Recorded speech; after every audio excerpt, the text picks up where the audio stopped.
All right, Alex, what makes you feel the most vulnerable? Whew, I had to take a breath for that one. It's so interesting because when you first hear the word vulnerable, like right now, there's like a teeny baby kitten that I just discovered in my yard. And I said that yesterday. I'm like, oh, it's so vulnerable, meaning like it is open for like attack. But I do think that's true. I think being vulnerable is having the courage to share what our biggest wounds are, our truth, like laying it out and knowing that some people may use it against us or judge us for it, but that's our truth. And I think the moment that we can reclaim our truth and our story and no one else's opinion matters, that vulnerability is the biggest strength we can have, because it takes so much courage to be vulnerable. It takes so much strength to have the surrender to be vulnerable that for me, I think I feel the most vulnerable when I'm sharing the essence of who I am. And as a creator, it's so much easier to say, like, look at this lipstick or look at this thing, when it's not like it's deflecting from like my heart, my soul, my truth. And so having conversations like here on the podcast and sharing people like what we're struggling with or what we're moving through, I think is probably my biggest vulnerability, is just claiming and owning every part of my story and being okay with that, even if other people don't get it.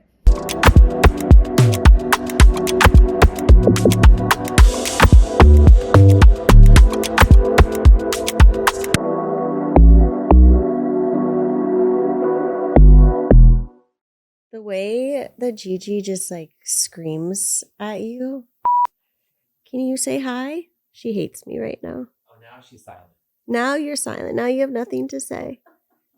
Is this like forced child labor? Hi. I know, I'm going to take you outside. You'll get your outside time. She gets outside time every day. It's very important. Nothing? Okay. All right, thanks.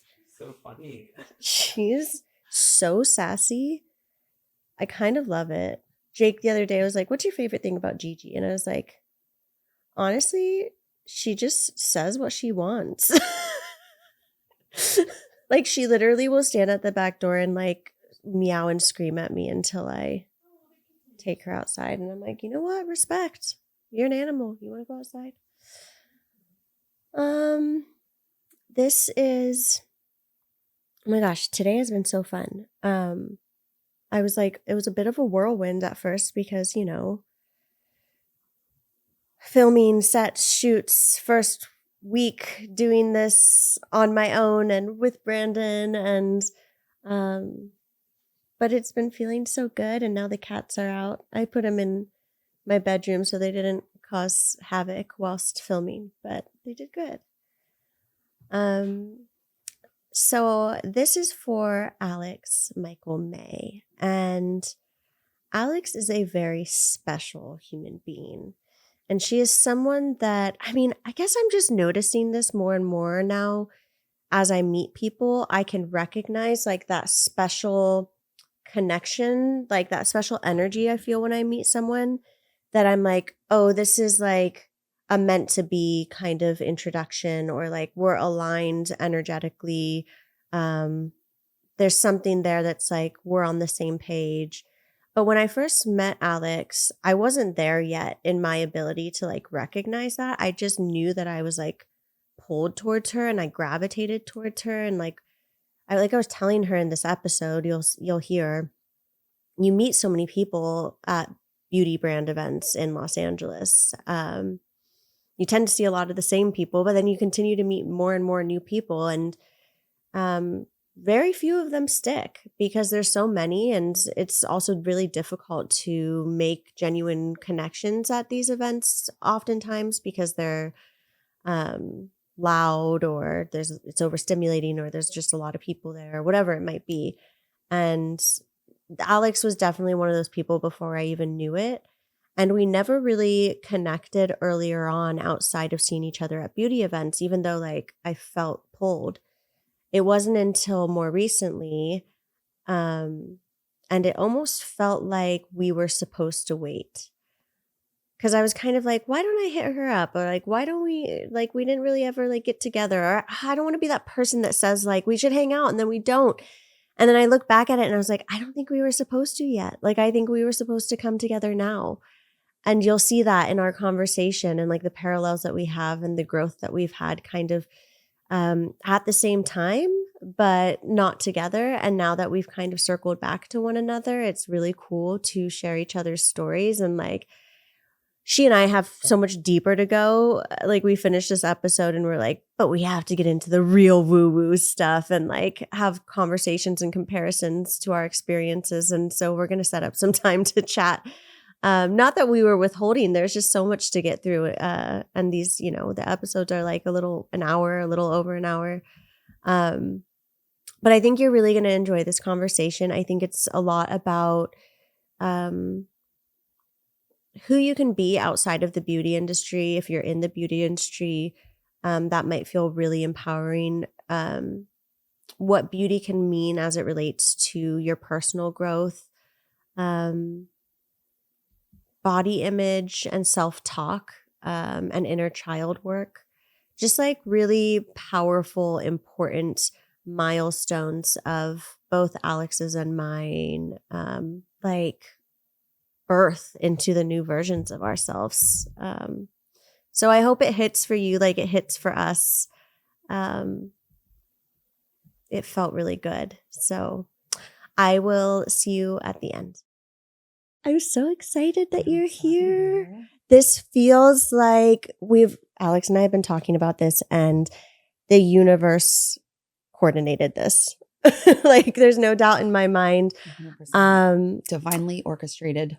Well, I met you at multiple beauty events over the last, I don't know, probably like 6-7 years. I don't know how long it was. It was like 2016 or 2017. It's been a minute. Something. It's been a minute since the first time we met. And then the pandemic happened and everything. And like, but we always kind of had these touch points. And I told Alex, like, I've always gravitated towards you. Like at an event, like we meet tons of people, right? You have tons of acquaintances. There's a ton of beauty people that you start to know and talk to and you run into and you say hi. But I remember specifically, I think it was a Glow recipe event in Hollywood. And I went with my friend Marissa. And we ran into you and we said hi. And I think we took a photo together or something like that. But that event in particular, I was just like, oh, I like need to talk to her. And I didn't know why per se. And then we kind of split ways for a really long time. Didn't see each other much except on IG here and there. Meanwhile, I was having like a full awakening. And then shortly after, I think, I don't know exactly the timeline, you started to have a full awakening. And then we reconvened recently at a Sephora event. And she and I were literally just in the corner of the event, like screaming at each other over like the bumpin' DJ music, like trying not to like get overstimulated whilst talking about like the deepest stuff with one another, talking about how we feel about the working in the beauty industry and how that's kind of a complex feeling whilst working in, I don't know how you feel about the term spirituality. I struggle with it a little bit because I think it's very stigmatized and it comes off as woo-woo or like religious, which it's not. But is that how you would classify? I've been talking to friends like this. So like I've been having some interesting experiences lately. Yeah. And I, at this point, don't feel comfortable labeling respect what I do. Don't either. I don't have a good label for it. Yeah, I've been calling it like spirituality or like wellness. Wellness doesn't feel right. Spirituality doesn't feel right. So you're in the same boat as I am because none of it feels good to me when I say it. I agree. We need to make up our own term. I've been thinking about like, I don't know, like self-trust, self-love, self-awareness, like nothing quite encompasses it. Yeah. The word that's coming up for me right now is soul, like soul awareness or like soul-led. One thing I do lean towards is I feel like it's like the discovery of my authentic self. Yeah. Because I'm really big on like, I think some people get caught up with the term spirituality, being religious or something like that. And it's seeking something outside of yourself. And I'm really firm in believing that anything that I need or we need is inside of ourselves. Yeah, maybe like self-awareness. There's like a center near my house that does like meditation and stuff. And I think they call it like self-actualization. Oh, yeah. But there is something about bringing it within. Yeah. And like, I think that's been the biggest thing that I've learned lately is that I often thought I was seeking something outside of myself, only to realize it really is within. Yeah. So maybe and intuitive feels also like true, but at the same time, it feels very overarching. Yeah. And clairvoyance is something that I was using for a while, but like I don't practice reading people anymore. And that's a whole other conversation that I'm like struggling with internally, whether or not that's something I really, I don't know the right way to say it, but want to partake in. Feel called to continue doing. Yeah. Like I don't know how I feel about that in general. So clairvoyance, it doesn't really work either, but yeah. The woo-woo world. The world of woo. The world of woo. Yeah. I think having humor in it too, though. It's like some of this stuff is so serious. Yes. And I honestly have found that my channel is the most open, not to like skip ahead. No, but please. I feel the most me, the most creative, the most in flow when I'm being playful. Yeah. And I'm not so serious. Because I think the moment we get too serious and our body, like even physically when our body clenches, et cetera, like we are blocking the flow of what wants to come through. And I think spirit is playful. I think it is tapping into that playful part of ourselves. I'm smiling so big right now and like want to tear up because literally the main focus of everything that I've been working on internally for at least 6 months now has been playfulness. It's been such a focus for me. My sister, who is, I mean, just such a guiding light in my life, has been a huge part of every step of me opening this up in myself. She was like, you've just been so serious for so long now. You know, I've had a lot of death in my life. Mediumship is something that like really came to the surface for me, and that it's a serious realm. But I could not agree with you more how important it is to have that playfulness and how that creates flow in your life. And things can just kind of come through you so much easier. Yeah. So I love that you said that. Just another weird moment. Coinky-ding. Yeah. Okay. Well, first, I would love for you to tell everyone just a little bit about yourself, however you'd like. Maybe some context of who you were in the beauty world and who you're moving into. Yeah. It's so funny how the struggle I have with like even old labels and like how I identify or well, we don't even have to go there. If you want to just go into future self, I'm happy to like say where I've been. I think it like our stories are such a big part of us. Yeah. And they shape who we are. They inform so many aspects of our lives. And I want to be able to own and celebrate everything and also release any old stories attached to that. So I'm so grateful for where I started in like the social media, beauty, fashion world. It has been the biggest gift of my life. So I started, I want to say I was a creative director before. And so I would do photo shoots for brands and oftentimes the clothes wouldn't fit me. And it was just like, I think I just was like, had accepted. And I also grew up like pre-social media where media, mass media, magazines, TV was my only access to, especially growing up in Nebraska. There was not a lot of diversity in any way, shape, or form. And I had like, you know, I ticked the blonde box. I ticked the like, you know, light skin box, but I never felt like I belonged. I was tall, I was bigger, and I always felt like, I think maybe just my soul also always felt like it didn't belong in some way, shape, or form. Yeah. And so I moved to LA and worked behind the scenes. It was like a true thing. It was like I had these big dreams from the time I was like 2 or 3, or I remember recording on this little like toy thing I had and saying like, I live in Los Angeles and this is my show. And like, I don't even know. I'd never been to LA. I don't know where that came from. And I just always felt this calling. And so I did come here and I had no idea what I was going to do. Intuitive before you knew it. Yes. Yeah, exactly.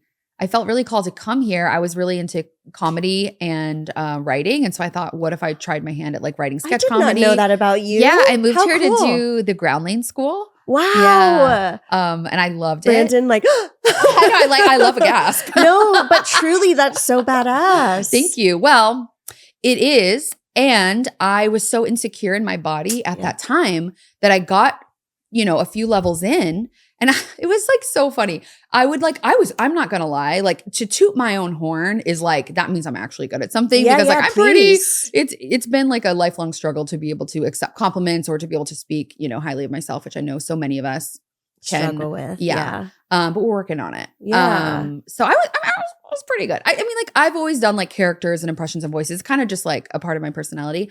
But I would get so sweaty. Like as soon as I did something like, I guess good, and the attention would focus on me, I would like start profusely face sweating. And then because I felt embarrassed, I would put my hair in front of my face and I was looking like Samara from The Ring. And I would be like, and they would be like, can you like, and I just I could not be seen. I could not be perceived because I did not believe that I was allowed to. Yeah. Because I didn't have like a conventional body type of like the thinness standard that was like true. And so I told myself, well, I'll just do this and I will be a writer behind the scenes. And it always was like, I'll build other people's dreams. Yeah. So I would get as close to the thing that I really wanted to do as I could without actually like Oh my being God. perceived. And your soul inside, like you're probably subconsciously She was so sad. Yeah. And like the internal dialogue I had was so mean to myself. So I know anyway, that one. it's so hard. So I ended up like doing any number of random jobs, event planning, this, that. I became a prop stylist. And so I worked behind the scenes and then I ended up doing like creative direction as a whole. I worked for a blogger. Gosh, no wonder you're so good at what you do. You've like done every facet of it. Thank you. I mean, yeah, I guess it's been like, I think of it like a little constellation. Like it wasn't like an A to B and it didn't make sense until after, but each little part drew a part of the picture. And when I zoom out, I'm like, it is a universe. Yeah. So how cool. Yeah. I ended up working for a blogger and then I was doing creative direction and I ended up posting a picture of myself.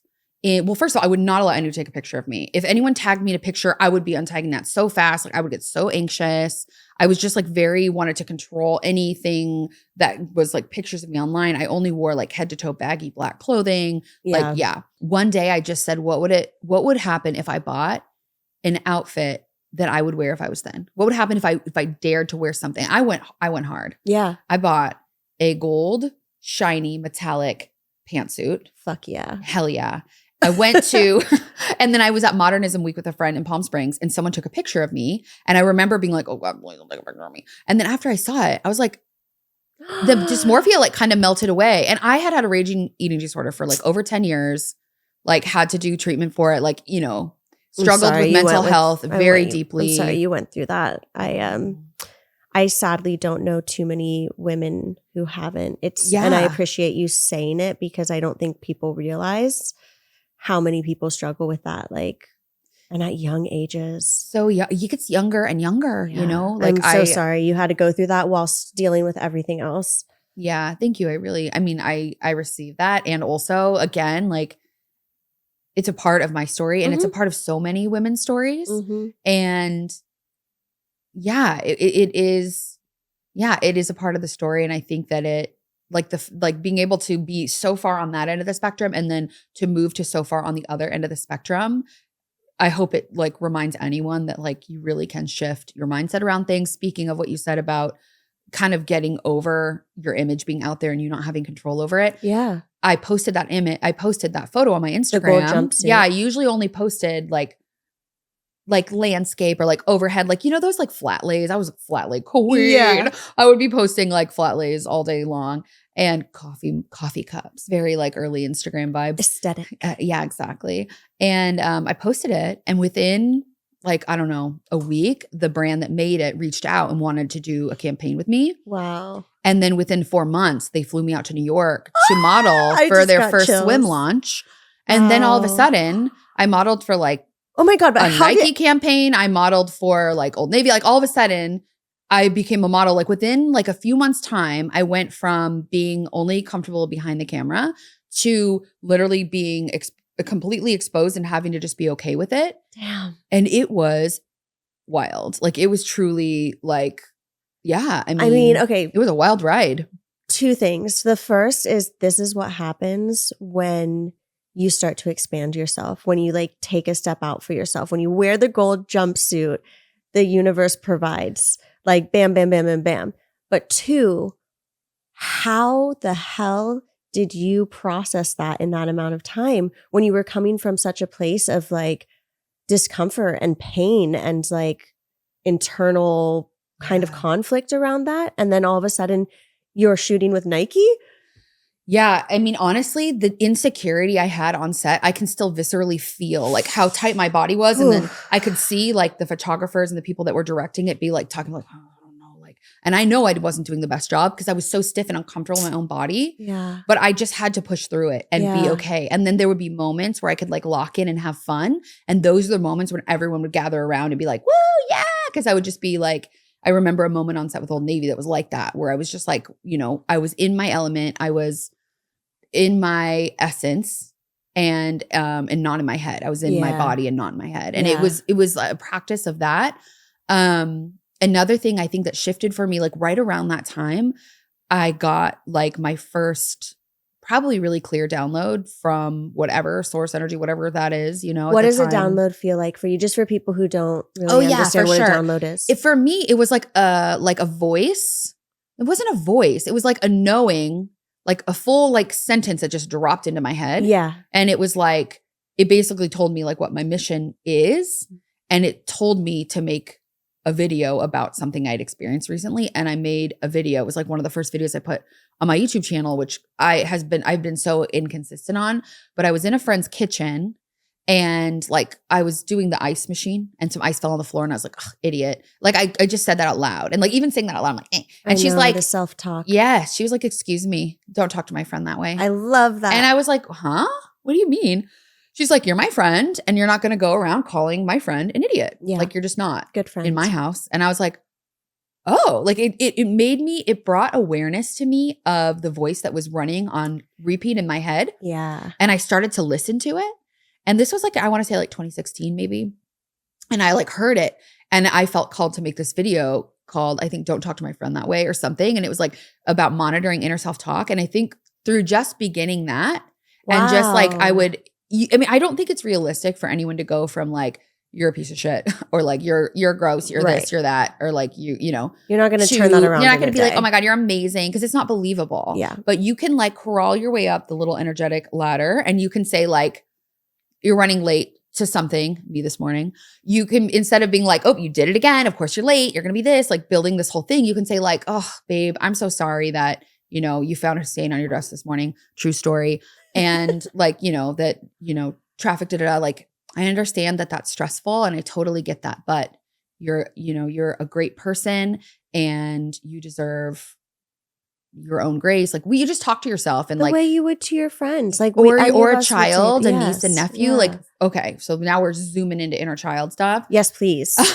Yes, because please. For me, it's been so powerful to imagine this little girl that I have begun to connect with more and more. Yeah. And I think finding that person, whether it's a younger picture of you that you can, some people have a lot of trouble connecting to that stuff because of like childhood stuff. If there's a niece or nephew you love, a pet works great too.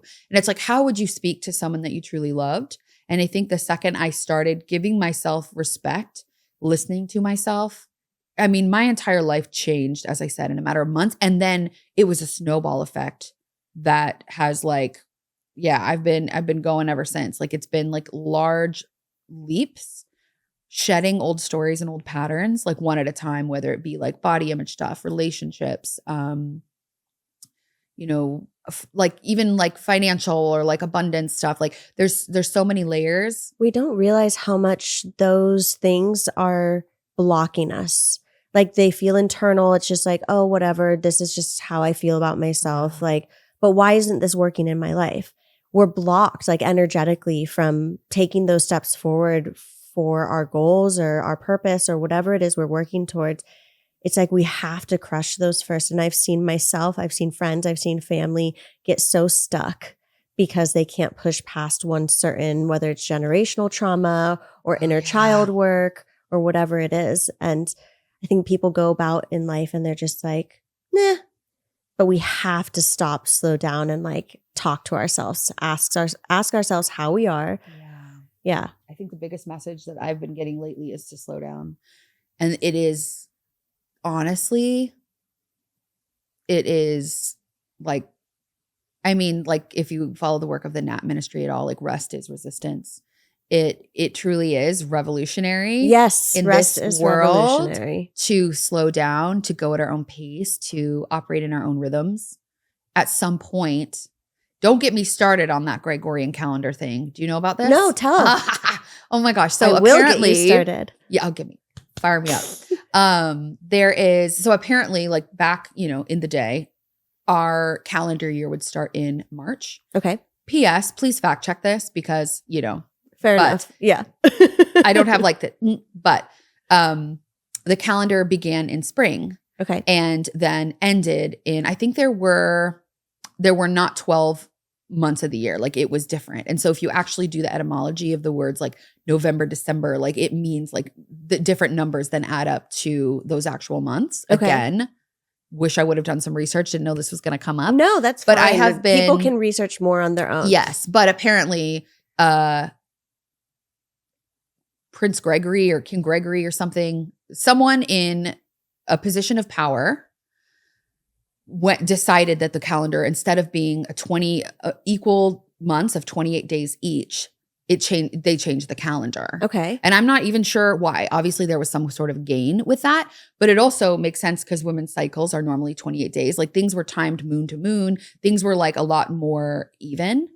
So all that to say, I think we used to move in a way that was much more aligned with the seasons and the land. I see. And we used to live in partnership with the land. Yeah. And now, because of, capitalism and the systems that we live under, it's a very extractive system that we live under. And in order to get as much as they can out of us, creativity, work, etc., why does it feel so dangerous to be talking about this? It's crazy. It actually does. Because it feels like so conspiracy, because there is something underlyingly, that's not a word, but dark about it. Like, or sinister or like, something. like you said, there had to have been a gain from making that choice. Well, there's so much research around like even like the hours that kids go to school to like the lights that we use and like how that messes with our circadian rhythms.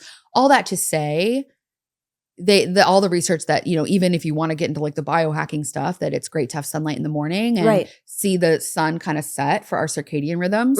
All that to say, I feel like my entire reason for talking about this and how it relates to me and pertains to how I'm aiming to slow down and live my life is that I remind myself that I am not a machine and that in the winter, every other animal goes into hibernation. Every other plant takes a break. Like no flower blooms year round, maybe bougainvillea, but even them, I feel like they get a little trim back moment. No, it's so true. So like, why would we expect ourselves?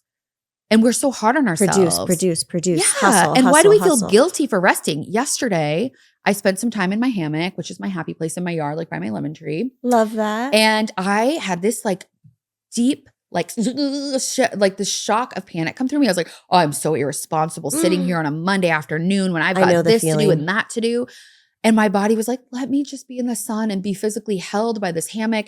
And it was like this battle that I had to like give myself permission on the audacity on a Monday to like be outside barefoot and not be sitting at my computer. And because our work is so in front of the computer all the time, like, yeah, it's crazy. And social media is addictive. I mean, talk about digital boundaries being so important. But when you're moving that quickly, you cannot live consciously. You cannot practice presence. And creating presence in your life is where you find joy. Like you were talking about on that photo shoot, when you had the moments outside of your mind and more you're just in your body and present in that moment.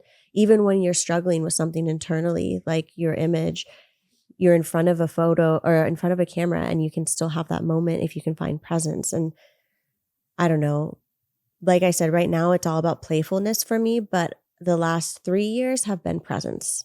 That's been like my main theme. So I can't resonate with that more. And I think it's so important that we stop this productivity hustle culture and stop telling women that they can do it all because then they feel like they have to do it all. Like rest is a revolution. Honestly, yeah. It really is. And I also have compassion for those that are living in that because I've lived in that. And I do sometimes feel like I could dangerously slip back in that. Like if I get some busy weeks, I will Yeah, like it's easy for me to too. do a few days of that. Yeah. And then I feel like I hit the wall. How and I have hard to, is like, it to melt. slow down though? It's like once so if I do like hard. if I have like a crazy work week and it just so happens, I got a lot of Sephora stuff, I got a lot of podcast stuff, whatever, events, and then I'm like, but I'm having a great time, right? Yeah. But then I stop and it's so much harder for me to slow down. It's so much harder for me to convince myself to do breath work or to meditate. It's torture. Why is it torture when it's the best possible thing for you? It's such a slippery slope. Yeah. And we really, it again goes back to presence, because if you can practice some presence throughout that busy week, then you can continue to remind yourself of the importance of it, and you can like embody the importance of it. So when you come out of that work week, you can slip back into that presence you've been practicing in moments and kind of melt a little bit, but it's still hard. It's really hard. And I think that busyness can be addictive. Yes. Like that cortisol, those hormones running through your body. And yeah, I feel like that's for me where the power of ritual comes in. I'm really passionate about ritual, building rituals in my life. I'm building a whole business around like I don't want to say business. Even that feels like a community, I guess I'll say, around women coming together to do ritual and using ritual as a way to reclaim their sovereignty in a world that is so hungry for everyone's attention. And also having so much compassion that people have bills to pay, people have families to raise. Like it makes sense. And not only that, but the world that we live in is designed for distraction. Yes. So being really gentle with yourself, if that's something you do find yourself in, which again brings me back to ritual, because if you can just build a few rituals in your day as touch points to bring you back into your body. So for me, that looks like I wake up every morning and so first of all, the biggest thing that I think changed for me over the pandemic, other than, okay, let's get real. I had an entire spiritual awakening during the pandemic, which was like mind blowing. That was about my timing too, I think. Mine started I was like a 2020 girl. Like started ramping up in 2019, but 2020 was when it really happened.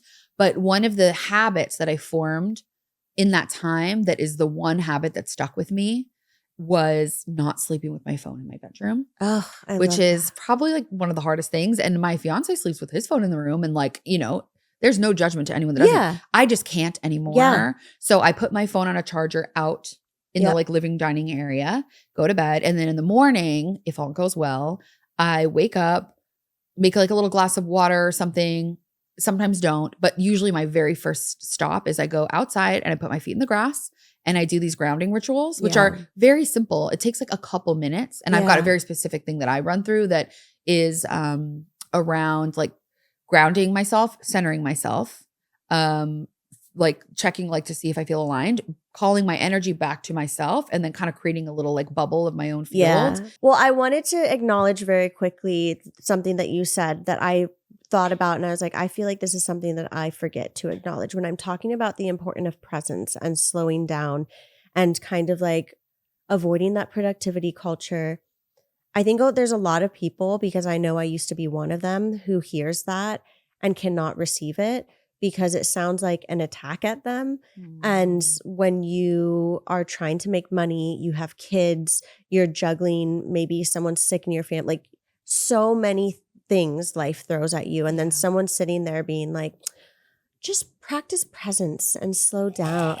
Like, and I feel like you acknowledge that, so thank you, because I truly was one of those people, and it's so easy to say like, just like, throughout your busy week, have a moment of presence. It took me years to be able to do that.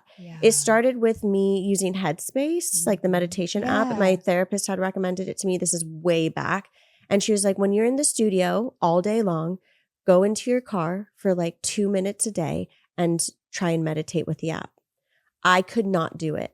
Like I could not do it.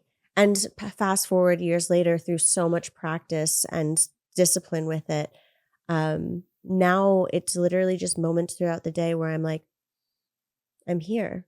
And then that's it. Those moments that you come back to here, you're like, wait, where have I been all the rest of the day? Yes. Those moments, you ever have those moments where like you arrive and come back to yourself and you're like, whoa. Literally, where have I been? Yeah. I mean, I think a lot of people use the analogy, if that's the right word, for when you're driving on the freeway. You just like kind of zone out. And then all of a sudden you're like, oh, I like missed my exit, or like, oh, I've gone like 5 miles and I haven't really noticed. That's oftentimes how I feel like going through life unconsciously can feel until you have that yeah. conscious present moment and you're like, zoom. And it feels like, for me, it feels like this like energetic dimensional change around me. I remember the first time that I really experienced presence when I was meditating, and it was like, vroom, vroom. Like that's what it felt like. It's my only description, which is kind of silly, but it was almost audible. It was almost visual. It was just like came into this like intense moment. But long story short, I really appreciate you saying that as you describe, what you're sharing with rituals. And so I'm so excited because you kind of tapped on this, and I know it's very much so in the works, but this community that you're building, this potential business, but we'll use the word community. So it's all about rituals. It's all about coming together. Yeah. Is it going to be a space? Is it going to be like an online platform? Are you still figuring that out? Well, I've got big dreams. There is Good, you there should. is a physical space that very much wants to come through. Yeah. First of all, this project feels like it's not something that I'm like it's not my brainchild. Yeah. It's something that came through to me. Yeah. And made itself known that it wanted to Downloads. come. Yes. I felt like I received a download, so to speak. Like it all dropped in at once. And I was like, oh.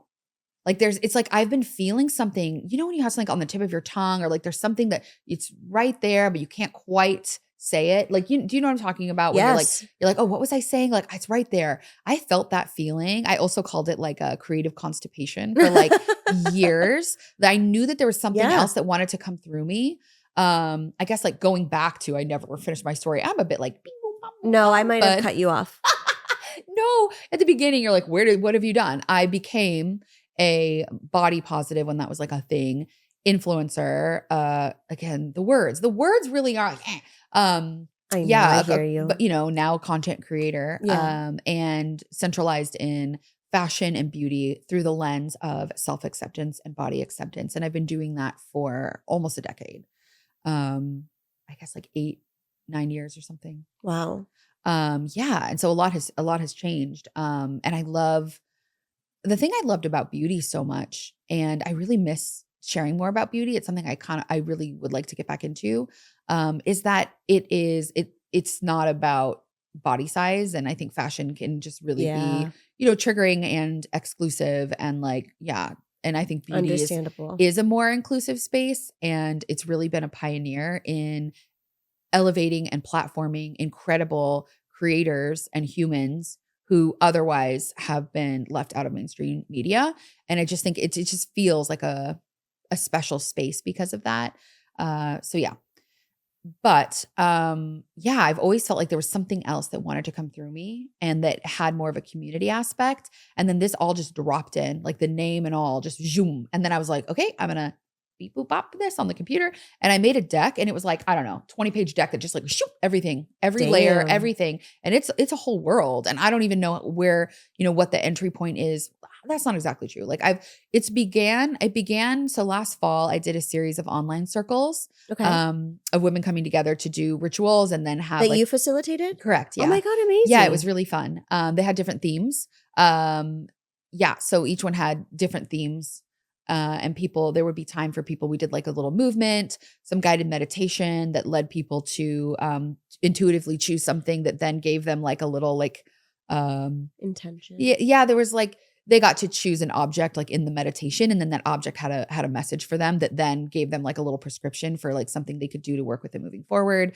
And then there was time for like reflection circles, so people could share and be witnessed in what they were moving through. And then one of them was people coming up with a list of the things that rituals that they can do in short periods of time, and how to include those in their lives.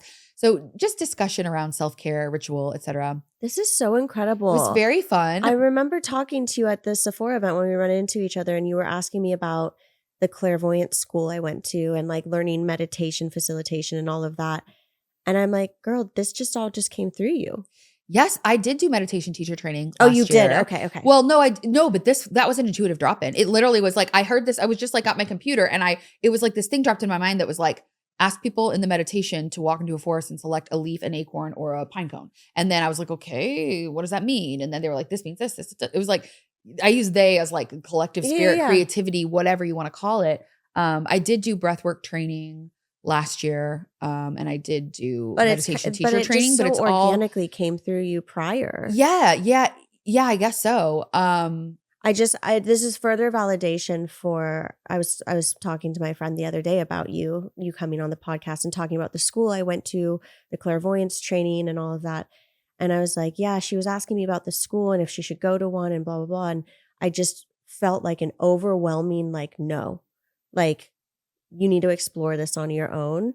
And I was like, I don't know if that was my experience being projected. Not that I had a poor experience. I did not. It was exactly what I needed.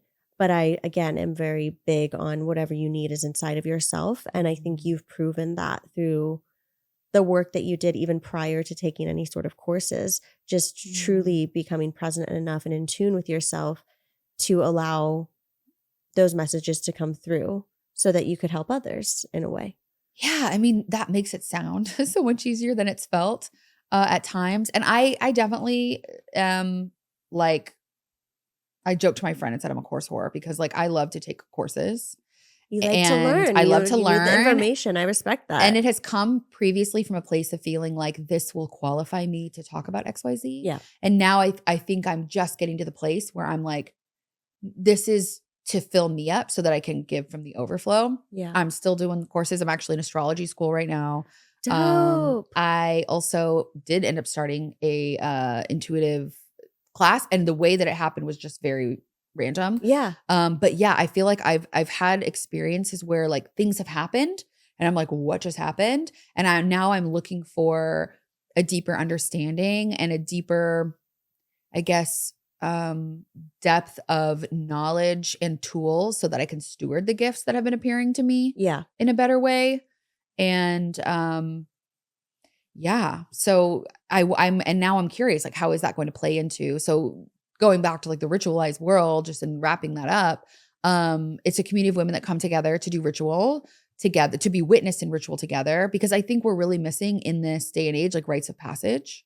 And we used to have communities that would witness and celebrate us, and there would be rites of passage, and there still are a few. And I think certain cultures do a better job of that, but I think it's something that's missing. And there'll be online events, there'll be in-person events. I'm actually going to be starting a series of events in LA for people to meet up and just connect deeply, first and foremost with themselves, and then additionally with each other, with the goal of getting to the point where they have tools in place so that they can slow down and they can hear their inner knowing so that they can go out in the world and do what they were, made to do. Yeah. So I think so many of us don't know what is the next right step, but if we can slow down and listen and learn to trust the language of our body and what the information that is coming to us, we have such clear direction inside of us at all times that we have an entire GPS system built into our bio field, and it's really beautiful. Flow so much easier and feel so much smoother. And like once that starts coming through, and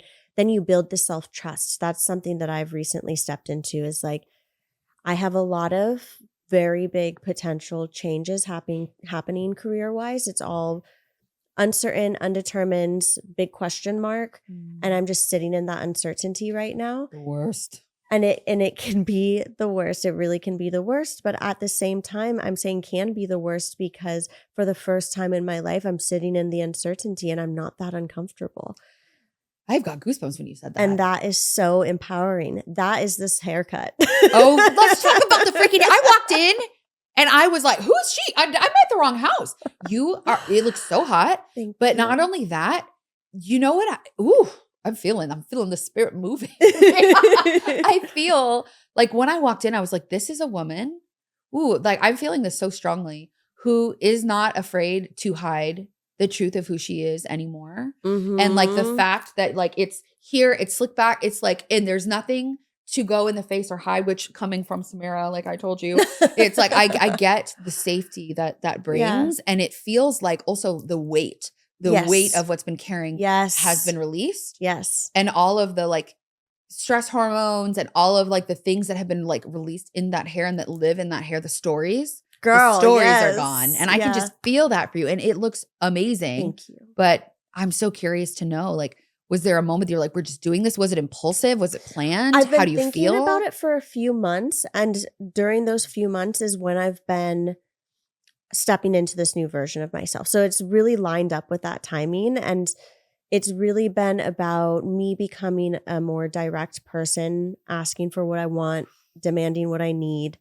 being very directly communicative, breaking a lot of generational trauma. It's a big conversation in my family right now. And that's all one side of it, is like releasing all of that. The other side of it is more of like the society bullshit of feeling like I need long hair to be feminine or to feel sexy. Like I had such this concept in my head, like I can't wear a bikini without long hair. I don't know why I'm laughing. I'm not laughing at No, you, but like because it it's is so ridiculous. No, but it's so real. It's I have so those real, rules for but it's so myself. I have those ridiculous. rules for myself about certain things. Yeah. 100%. And so I was just like, with what was happening, I was just like, no, fuck this. Like I am going to challenge myself to feel fully feminine and fully sexy with or without hair. And also, I mean, like I've been saying, like, I'm just like, chop it off. Like, I don't got time for this. I got shit to do because I've stepped into this new version of myself. And I just feel like I'm sitting in all this uncertainty, but I know that it's me stepping out on a ledge for like, Oh, yes. I really believe that. And look, if like a year from now, 2 years from now, I'm doing the same shit and nothing's happened, come talk to me. I will need help. But I truly believe that's not going to be the case. No, I think that there's something so powerful about claiming that version of ourselves, like, and taking the leap. That it's like you energetically say yes to that version. And sometimes it's a haircut. And Yes. sometimes it's just like setting a date to do something specific in the future. And sometimes it's like claiming yourself as artist or whatever that looks like for you. But it's just so real. I have a friend who keeps seeing a version of herself with shorter hair and like her like meditations as like her higher self. And like, she like keeps getting these visions and dreams about it. And like, we all know it's coming. And I just like, even thinking about it, it feels like this rumble under the surface of like, it's coming. That version of her is coming. And it's just so real. Like it's an energetic thing, even so much more than it is a 3D thing. I think sometimes we feel things. I actually heard this, I don't know if it's like a fact, but that like things will be in our field, like our actual biofield, like measurable, like months before certain things happen, like physically and stuff like that. I believe that. And so I feel like this is one of those examples of like, you know, that you're shifting and changing, and the version of you that does XYZ has short hair because of reasons XYZ. I was envisioning it. Oh, like I was fully you. thinking about it for months. I was envisioning it, and I was sitting in some fear around it. And I think the fear was not about what I'm going to look like with short hair. The fear was about stepping into that version of myself. And this is where I love this conversation with you so much, because I think we both have come into these new versions of ourselves, more authentic versions of ourselves in an industry that is so easily makes it so easy to stray from that because it can be so focused on external beauty. But this haircut is like the perfect example. It's hot, might I add. Very hot. But thank you. But it's a perfect example of how empowering beauty can be. Whether it's hair or makeup, it is self-expression, and how important it is that it's coming from a place internally versus focused on what it's doing externally. So true. And I think both of us kind of talked about this at the Sephora event, where we were like, yeah, I kind of lost motivation to create content and like do my makeup and like care about these things. And then I think as you heal, you stop resenting them and you start embracing them again. Not everyone, but I think for us, it seems like you start embracing them again as what they should be, which is self-expression and empowerment. And if you want it, you have it. If you don't want it, you don't need it. Like, yeah, it comes from a different place and it Yes. feels different energetically. yeah. Just so hard relate on the like losing motivation to do content. Yeah. During the pandemic when everyone was home and like TikTok blew up and everyone became like the trend cycle became what social media was known for rather than Original yes. content. Yeah, I mean that really really messed with me. Yeah, understandably. Yeah, and as someone who came in as somebody who I think probably resonated with people because I did something different than what other people were doing. For me, I was really, because I was a creative director, I loved creating editorial content. So I was creating these really editorial style shoots and stuff, but with a plus size person centered in it, which Yeah. was like not happening a ton. Like it was happening, but it felt original to me and it felt like the collision of all my worlds and interests and I loved it. And then I started to feel the pressure to like keep up and do these trends and noticing like the people that just happened to be there would just blow up. And when it's your livelihood, it feels personal. Mhm. And when your body is commodified and you are reduced to a number, and when it's a matter Brandon of like is so feeling this right now. Oh, you are speaking their language. Are you crying? No, I was just getting like. It's just so Yeah. real. No, and someone help me Truly. name this. They said, you feel commodified as a person because when it's a matter of, am I paying my rent this month? And they're like, how many views do you have? How many impressions? How many swipe ups? And it's like, I understand it. We're all trying to sell things. There's a business to run. But when it's like, I feel like it's at the point when I feel that I've become disposable. There was something that happened that I felt like I was disposable and I felt like I became like a human QVC channel or just like a which is funny because when I was little, I used to want to be a QVC presenter because it looked really fun. But like something that was just like I was disposable. Like I was just a number. Like Mhm. something happened where like it was no longer my heart. And I just like I almost like closed that creative, sensitive channel of myself off because nobody seemed to care.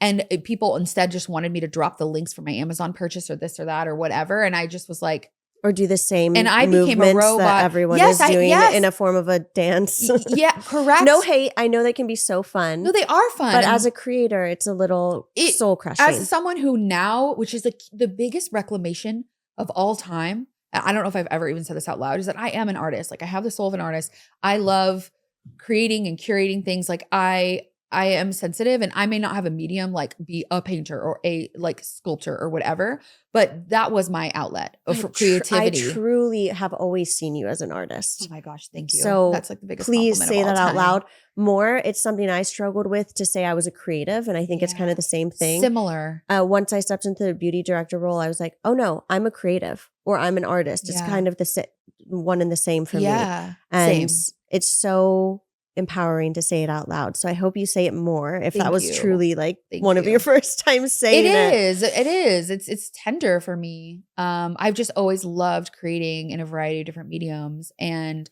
I think when I felt like I had to dilute who I was to fit in and like be in like remain relevant in this like new terrain, in this new ecosystem, it crushed my soul. And I was at the point where some days I would be whipping out like 6 campaigns in a day and just like, okay, throwing this thing against the wall. Damn. And if people saw like what the living room looked like, and I felt like a fraud Yeah. because I'm like, you guys think that I'm getting ready to go do this certain, like, oh, I'm getting ready to go to a dinner, or I'm like, I'm taking a casual picture at a coffee shop.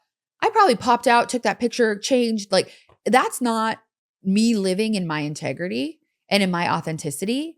And I felt like there was not a choice in order for me to keep up or be left behind, in order for me to be able to like maintain the life that I have built through doing this. Like, I am so grateful. I am so grateful for this job, for it allowing me the freedom of time, of being able to express myself and create. It's the greatest gift of all time. And at the same time, it obviously can be a dual-edged sword because you are trading yourself in some way, shape, or form.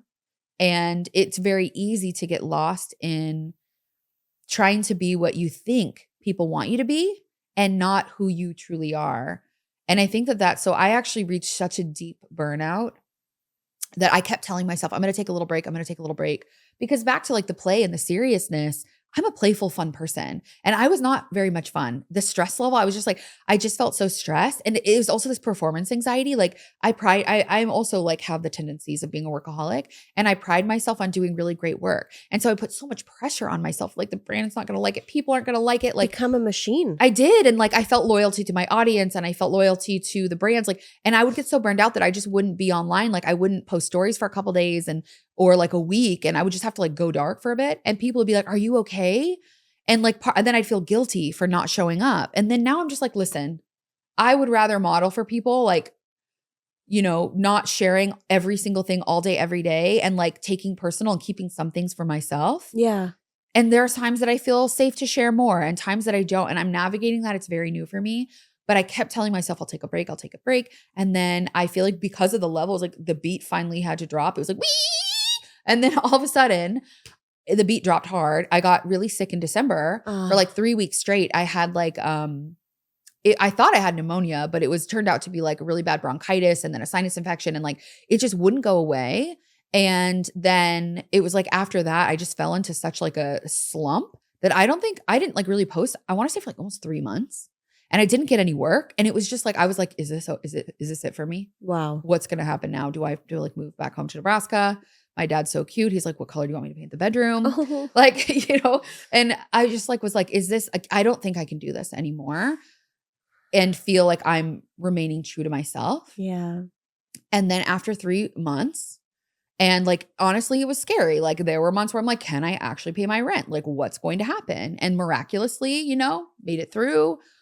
We figured it out. And then I feel like playing with some of these new ideas and allowing myself the freedom to create for myself and not share it. Yeah. Like I started painting kind of random things. I spent a lot of time in nature. And I'm on such an emotional roller coaster right now with you. it has been all over. I like was stand up applause for a moment, and I was like, oh, despair. And then I'm like, hope. Yeah, And it's also real. And I just really want to honor the fact that it is such a privilege that I was able to do that. absolutely. And Yes. I honestly didn't know. Like I am like, you know, it did take a hit financially, and it is something I'm recovering from still. And it is something that I'm navigating. But the moment that I was able to show up with my true essence of like play and joy and like my real self again, I feel like it's picked back up. My creativity has returned.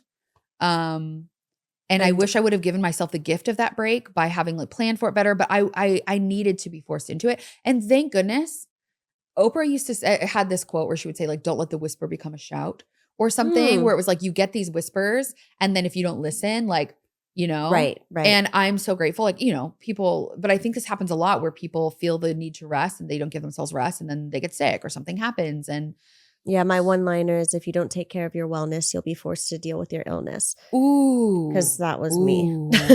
Yes. And I so feel you. And the other thing that came to mind that I keep saying, so many friends and family are going through hard things right now. I don't know what's going on in the world, but from shit grows flowers.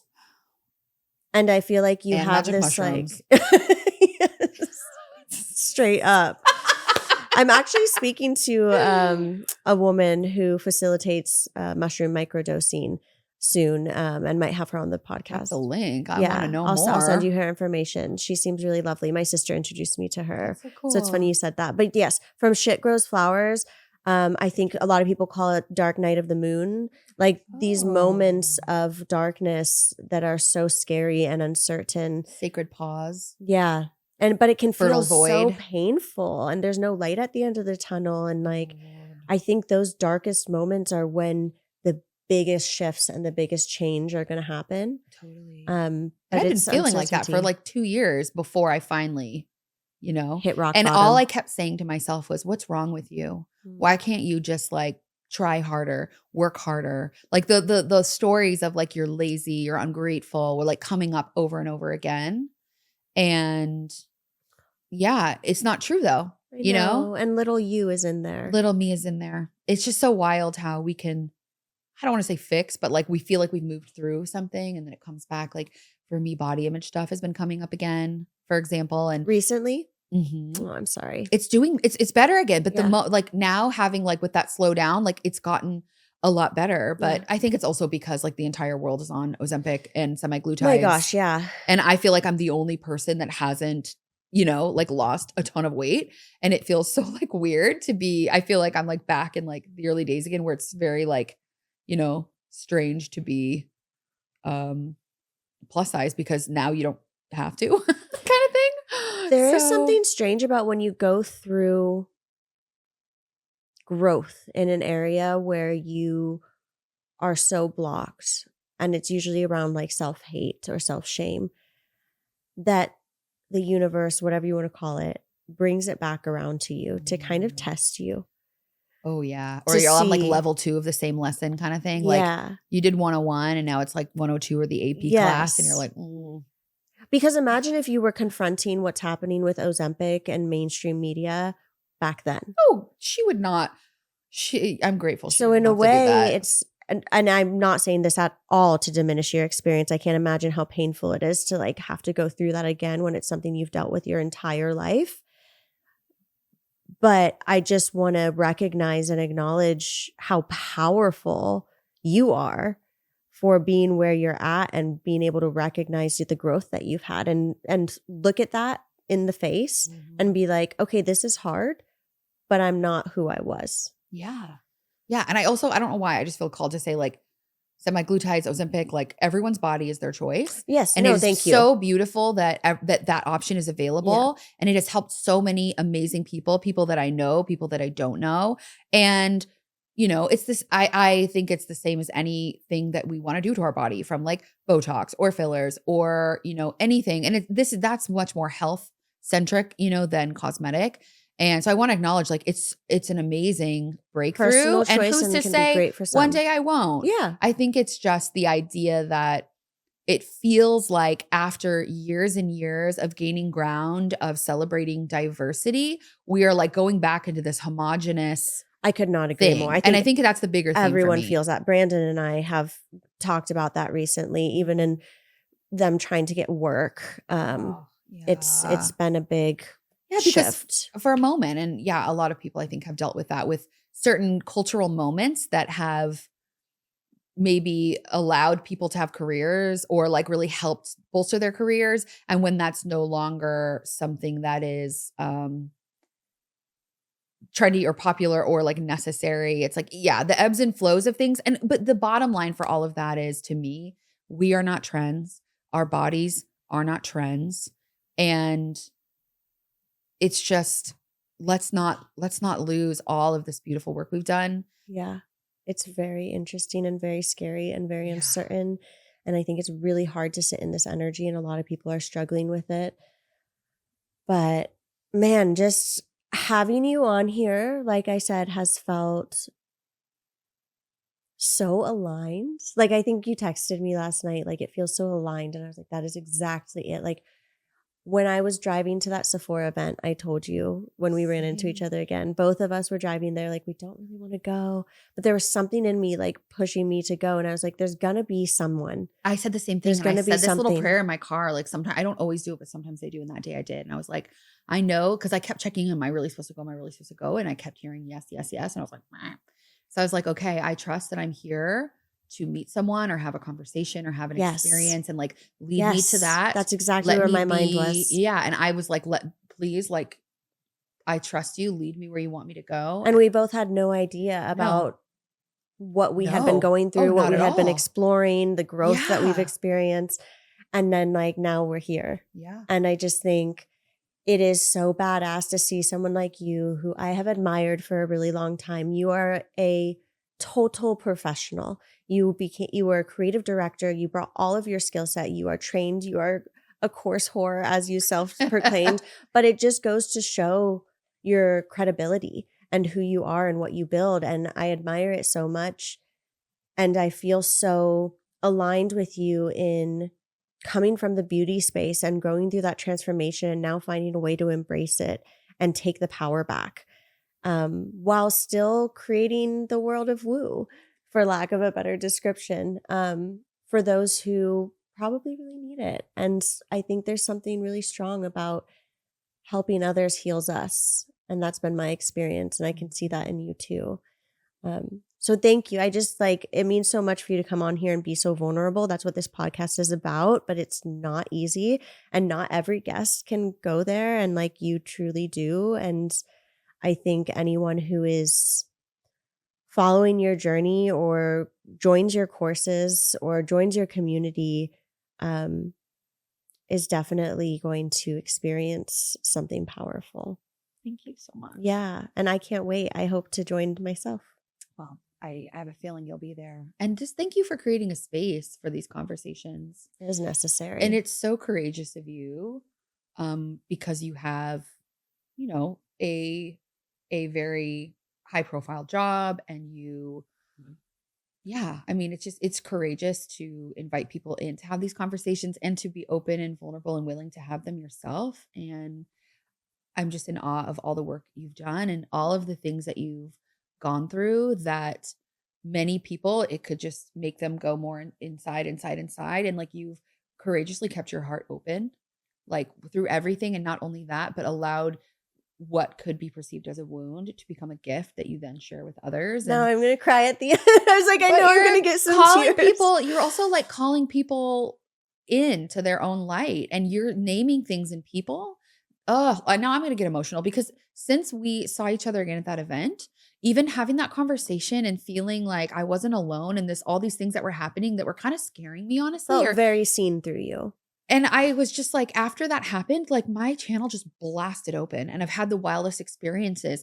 And when it happened, like there's so many of those moments where you get like internal guidance, or you have these thoughts and you're like, am I losing my marbles? Like you feel like, is like, what's going on? And just reminding myself that like you had gone through it too, and that I knew I could talk to you about it if I needed to. And just seeing the light and the creative, beautiful, amazing, successful person that you are with this side, I'm like, I'm going to be okay. I think my worst fear is like, I would end up like out in the middle of nowhere, like, rolling rocks around or something. And like, like, I don't know, like, I'm like, is this going to make Girl, me you're going to be someone that's going to go on the fringe okay of society because of like these things that I'm exploring and like these truths that I'm feeling and sharing? And yeah, I just think you are.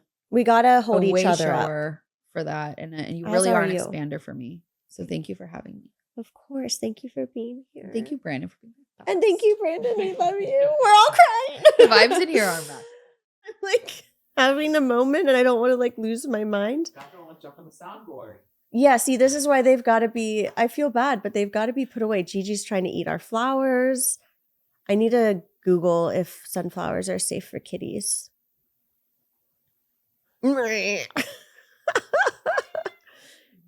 She's like, look, this is my house. I don't know what you think that you're doing here. I should have introduced everyone to the kitties. I think that Alex and I talked about it and then we didn't. Oh my gosh. Gigi's literally like sniffing the camera I'm looking into right now. She just like swipes and knocks it. Oh, there her tail made it in. Wow. Come here, Gigi. Nope. She's like, I'm not your child star. Okay. This episode brought to you by Gigi. No, this conversation with Alex was, I don't know, I think I said it in the intro too. It's just special. It holds a really special place in my heart because it's been a very long time coming. I'm talking like, I think we said like 8 or 9 or 10 years, probably 8 or 9 years, something like that, since we first met each other. And it's just so cool to see how people can come into your life and like you won't really necessarily think twice about it, and then they come back and it's like such a meaningful connection. I guess it just goes to show like never underestimate the introductions and conversations that you have with people, because you never know how they'll circle back and in what a big way they might circle back. I think Alex is definitely someone that would be really cool to have on the podcast again, because she is just exploding with her growth and with her journey, with all of the work that she's doing around like we said, we don't really feel comfortable with a label for it, but like with intuition, with receiving, with connecting to her authentic self, with building this ritual center and community for women. I think once she gets that really rolling, it would be so cool to have her back and just to learn more about what she's doing. It was really interesting, and I didn't get a chance to mention it when we were chatting because like I didn't want to take time away from her because she has so much to share with everyone. But a lot of my like ideas around what I was going to do next in my career for the past few years were actually around retreats and wanting to like build a retreat of my own. And that kind of fizzled out a little bit when I started to build this podcast because, you know, you only have so much energy to put towards something. And I also have a full-time job with Sephora as a beauty director. But when she brought that up, I was like, I wonder if there's something in the future that we might be doing together around retreats. And maybe I'll look back at this footage and we will giggle one day because we did. I don't know. Just like a little gut moment. So we'll see. I would love to see what she puts together. So we'll have to have her back on. But yeah, like I say, all the things that you say at the end of a podcast, please turn on that bell notification. I think one thing I never actually mentioned, because I really don't usually mention any of this stuff, but if you do have a moment to leave a review on Spotify, I think that's really helpful. I'm still learning more about the platform and I really don't know all of the ins and outs, but I'm quite confident that the reviews kind of help boost the podcast overall and like have it leaves like a little stars at the top so when new viewers come and see it. And I don't know how many of those I have. I'll have to look. But if you haven't done so already and feel so inclined, I would so appreciate it. And I guess I'll see you all next time.